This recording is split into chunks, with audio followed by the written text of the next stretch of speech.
DreAllDay.com. Tuned into the show where you learn the discipline to show up day after day to do the work, the confidence to put yourself out there boldly and authentically, and the mental toughness to continue showing up, doing the work, putting yourself out there, even when the success that you expected to achieve as a result of your mental toughness, not your mental toughness, but your confidence and your discipline has not occurred, and you're wondering if you should keep going, you're at the end of your rope. I'm gonna give you the mental toughness to keep going even though things haven't worked the way you expected. And on top of all that, we got to put this into action. So you're gonna need some personal initiative. That's that go-getter energy that moves anyone out there, including me, including you, to go and make things happen instead of waiting for things to happen. And what we do is put all of this, everything that I'm talking about here, we put all of this together into one bundle, one package, one mindset, one method, one philosophy, this masterclass right here that you happen to be a guest to, you are present at. It is called Work on Your Game. My name is Dre Baldwin, also known as Dre All Day, and welcome to the show. Today's topic, the riches are in the niches. Now, some people might call it niche. I'm calling it niche, N-I-C-H-E, so everyone is on the same page as to what we're talking about here.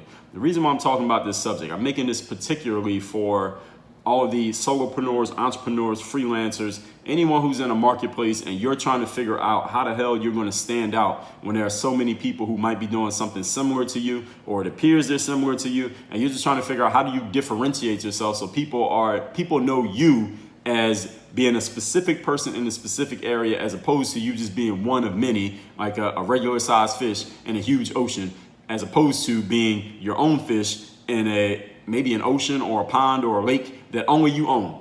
All right, wouldn't it be great to be the only fish in a lake and not to be fished for, but to be the one that everyone knows you're the one who owns this particular lake? All right, the lake could be named after you rather than be just one of millions inside of a huge ocean or a lake or a pond or a swimming pool. Let me get a definition first of all. And actually, before I get a definition, I want to be clear why, again, I'm talking about this going even further for all the business people out there. I see a lot of, and I hear from a lot of people who are in there doing their business thing and trying to build and trying to get more clients, more customers, more market share, more attention.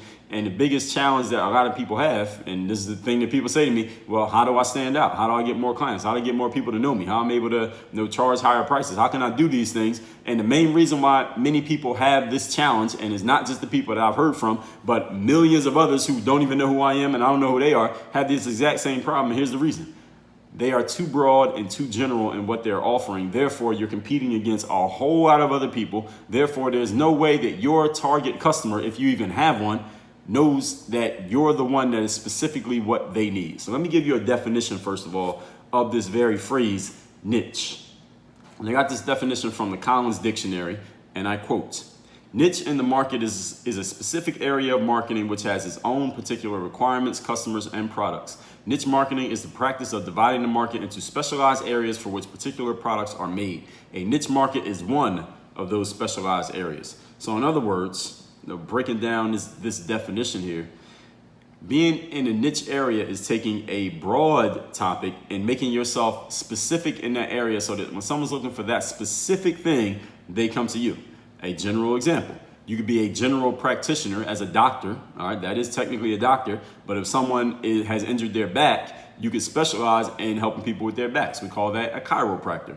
Or let's say if someone has messed up their knee, an athlete has messed up their knee, they probably don't want to go to a general practitioner. They want to go to someone who specializes in fixing the knee, whatever that is. If you broke your foot, you want to go to a podiatrist, or whatever the situation, whatever it is you got going on, you want to go to someone who specializes in that particular area. And there's some challenges when it comes to niche. One of them is people don't want to niche because they're like, well, if I go into this niche, then I'm missing out on these people, these people, these people, these people. You're actually not. And we'll talk about that a little bit as we get a little bit later into this class. But today, another area, let me give another example besides the doctors. Let's say you design tables, okay? You design tables for a living, and you could say, hey, I'm a table salesperson. We make tables, our company. The problem with being a table person is not that there's not a market. There are plenty of people who buy tables, all right? Anyone who's listening to this, you probably have at least one table somewhere in your home.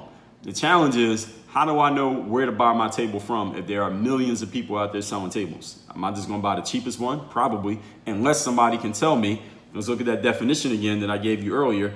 It's about its own particular requirements, customers, and products. For example, there are tables for, let's say someone wants they host weekly card games. They want a card playing table. Now, couldn't you play cards on any table? Yes, but if I say, hey, I make tables for people who play cards, now, am I going to sell more tables to people who play cards? Yes, because if someone's looking that up, I need a table for playing poker on, they're going to come to my website because that's the way that I'm marketing myself. I've grabbed that niche. Or let's say I need a table for outside. The table's always going to be outside, so it needs to be weatherproof to the rain, to the snow, and to the sun. Now, are people who are looking for outdoor tables going to find mine more easily than if they just looked up general tables? Yes. Why? Because I've chosen a specific niche, and I said this is where this product is going to be. Or if I said I make tables for tall people. All right, people who are really tall, so the table needs to be a little bit higher off the floor than the average table for the average person. Are tall people going to find that table? Probably, because they might look up tables for tall people just to see if they even happen to exist. Or I could just go market to them. Hey, are you tall? I got a table made specifically for you. Or tables for short people. But you understand what I'm saying here. A niche is basically looking at particular requirements, customers, and products and specialized areas that allow you to say specifically what you're about rather than being so general about what you're about. Today is about narrowing your focus and what you're doing, the way that you're marketing yourself, and getting specific about your 5 W's. Those 5 W's are who, what, when, where, why, and how. So for example, a chiropractor, who? I'm a doctor who helps people who need help with their back particularly, not their whole body, just your back. What? Are you injured your back? That's the what. When you injured your back or you got any kind of issue with your back. Why? Or where, rather.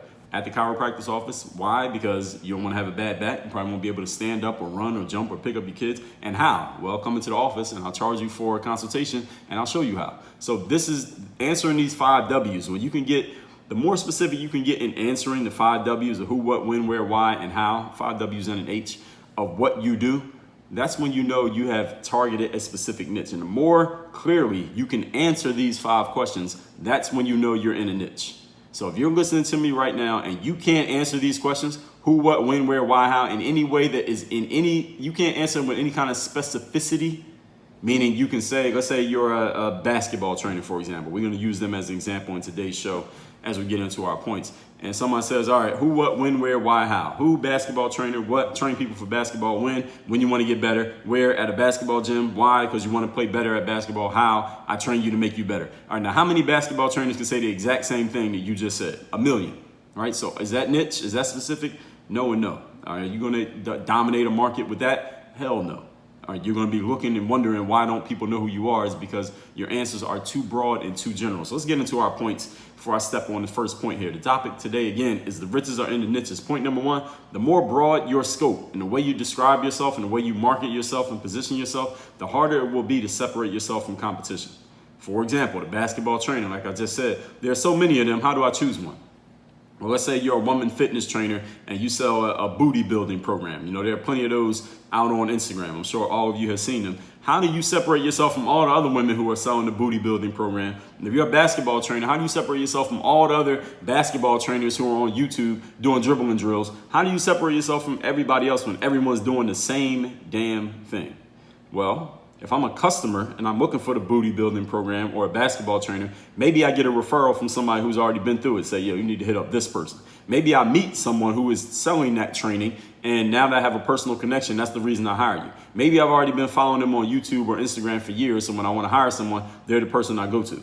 Those are all possible ways that you, as the salesperson, could get a client. Maybe you had somebody following you for a while. Maybe you met them in person. Maybe somebody gave you a referral. Here's the problem though, if you're the salesperson, you're the basketball trainer or the booty building fitness girl, how do you get seen in the first place when there are all those other people who do the same thing as you, offering the same outcome, the same result? They're all trying to get seen too.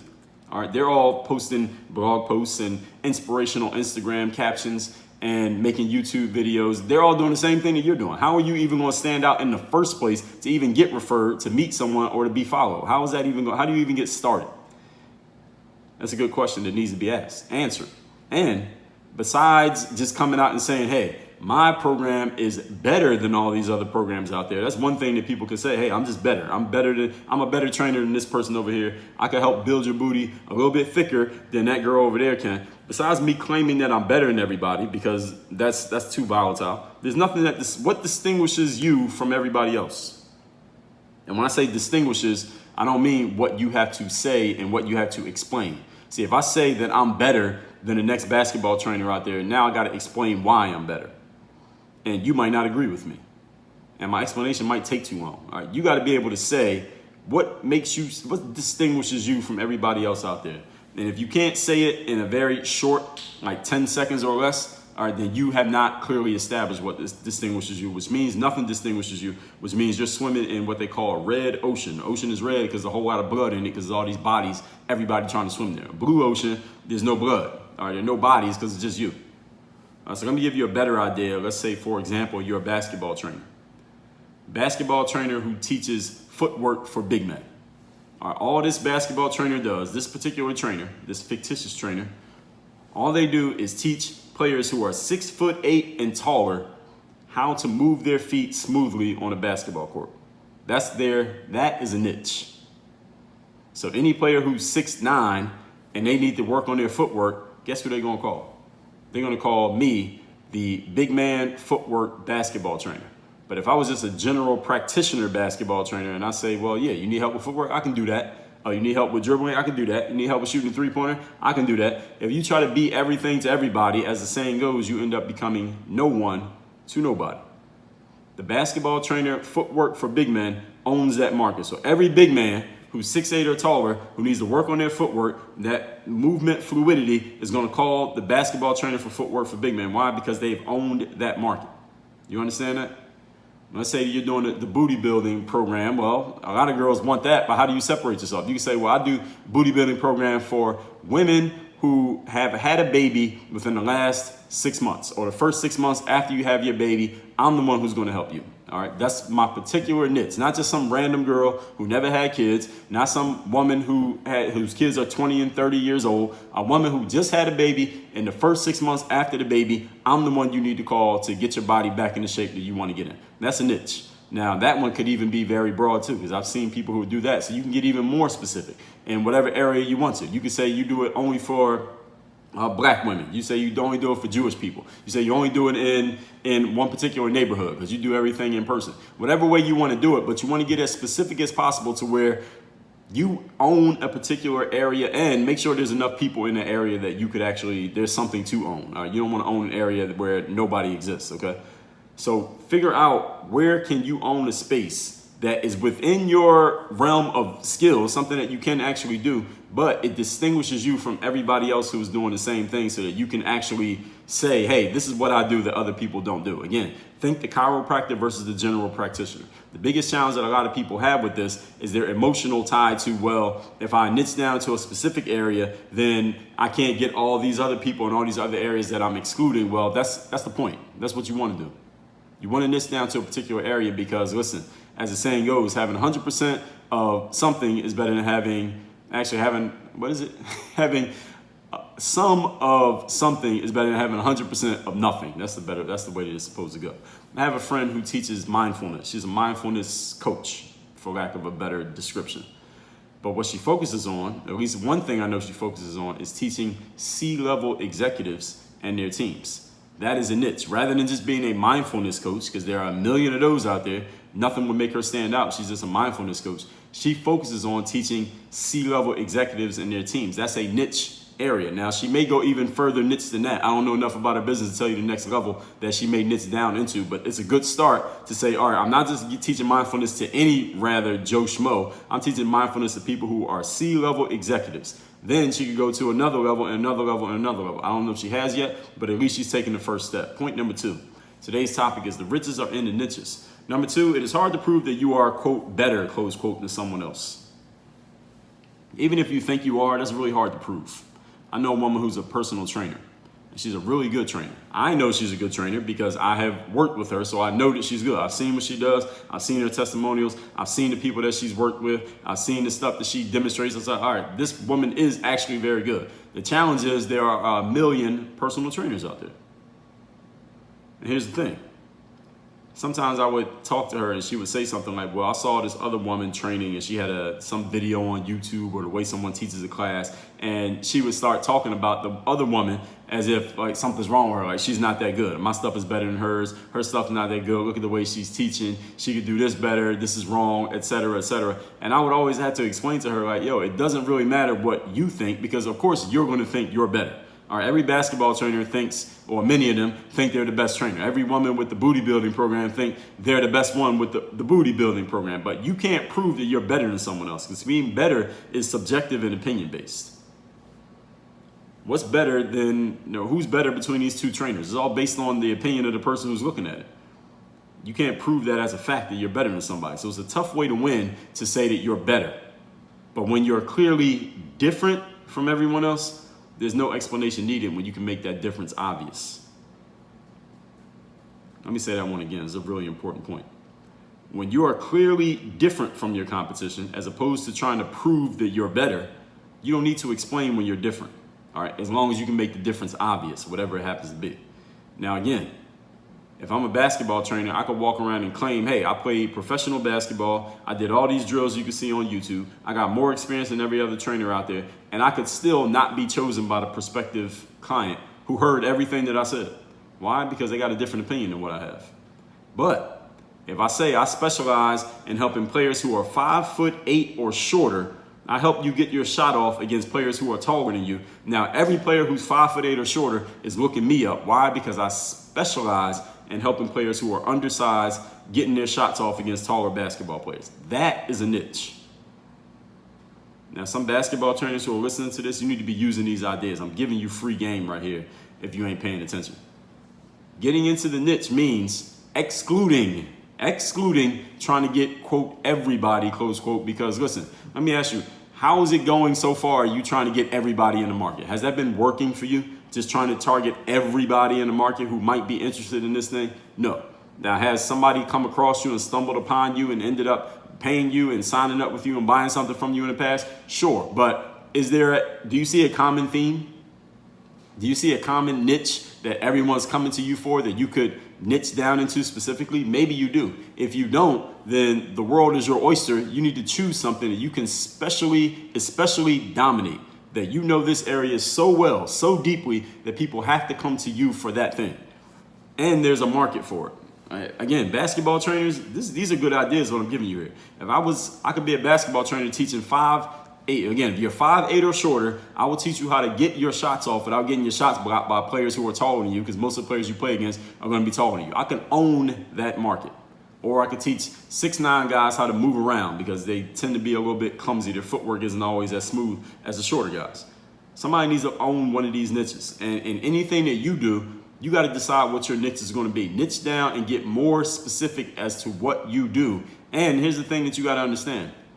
When you get into a particular niche and you really own that niche, people who are maybe tangential to the niche, they may not be specifically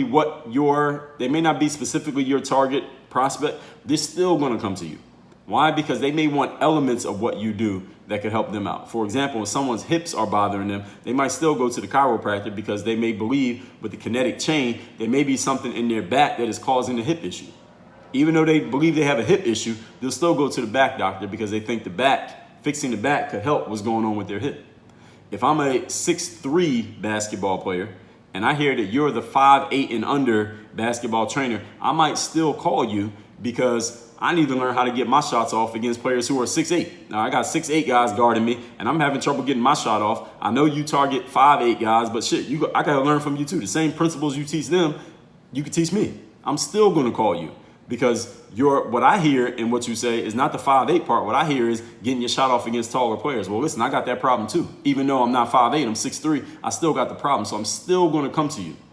Do you understand? So the woman who, if you're doing the booty building for a woman who has just had a baby in the last 6 months, maybe I had my baby 8 months ago, I'm still going to call you because my body is still in the same shape that it was when I had the baby 8 months ago. Even though yours is specifically 6 months, you're not going to tell me no. You're not going to exclude me. It's just that you focus on the first 6 months. Doesn't mean that someone who's outside of 6 months can't come to you. So see, when you target that niche, people who are tangential to it are still going to come your way, but you got to commit to something. If you don't commit, then you'll never own a niche and people are not going to be able to find you anyway because you're in this huge ocean and there's all these fish in there. How can I find you even in the first place? Keep that in mind. Point number 3. Today's topic is the riches are in the niches. Only, O-N-L-Y, all capital letters, okay? Only is better than best. Being the only in your field is better than being the best in your field. The reason why is it's hard to prove that you're the best. Being the best is an opinion. Being the only can be proven a lot more factually than being the best. Okay? When you get a specific enough niche, as I just talked about, and you're no longer competing at all, no one else is there. When you get specific enough in what you're doing, you're not in competition anymore because you look to your left and to your right. There's no one else in that particular space doing it exactly as you're doing it. Now, again, you got to get niche enough and specific enough that you could explain it to someone in 10 seconds or less so that they completely understand exactly what you do, who you do it for, and they understand that there's probably not anyone else doing it the exact same way for the exact same person. At that point, when you get that niche, everyone will be coming to you as you are the only option. All right, there's nowhere else for people to go to get that particular information. Is Work on Your Game the best audio show out there? That's debatable. In my opinion, it is, but you might not share my opinion. Somebody who's never heard of me probably has their own shows that they prefer. They might put me at the bottom of their list. So it's debatable whether I had the best. But I am the only show that's giving you exclusive new material every single day. Full show, masterclass, new material every day. There's no other show that's doing this. So I don't have to be better than somebody else's show. And I don't have to try to change your opinion about whether you think I'm better than this person, who's good and who's bad, because when you're the only, it's just a fact.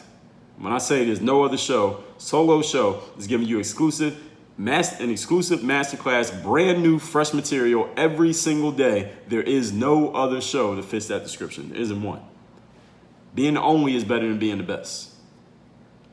Now, another challenge that people have with this is they say, well, if I get down into this niche and I'm the only in a particular space, again, all these other people are not even looking for it. So is the market big enough? Well, you got to look and find out the market's big enough. But also sometimes you got to own a niche first and see who is coming to you in the market. So this is part of the experimenting and testing that you had to do to find out, are there riches in your niche?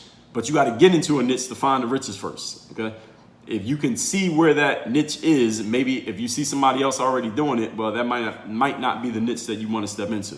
You don't want to step into, again, they call it the red ocean. There's a book called The Blue Ocean Strategy. If you haven't read it, go look it up.